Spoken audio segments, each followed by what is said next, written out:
The SD-WAN market is predicted to reach more than $30 billion by 2026. As your customers' application consumption increases, you need an experienced vendor partner that can help you plan a successful network connectivity strategy.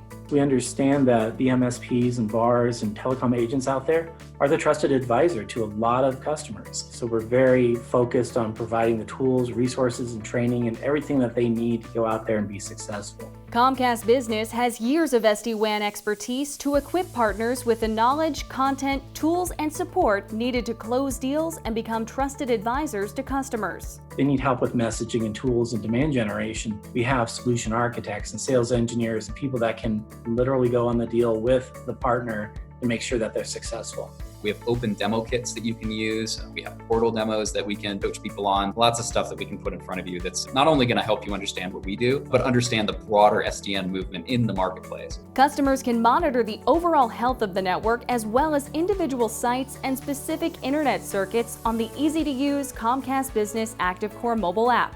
The app also makes explaining SD-WAN to customers simple with visual demos. So you're able to actually just download a copy of it, go into a mock-up network, and show going into different sites and what information you have access to, and being able to really understand where the network's running hot, where it potentially has an outage. Comcast Business always sends on-site technical support during SD-WAN installation, further ensuring you'll have a partner every step of the way. I'm Katie Bavoso. Thanks for watching.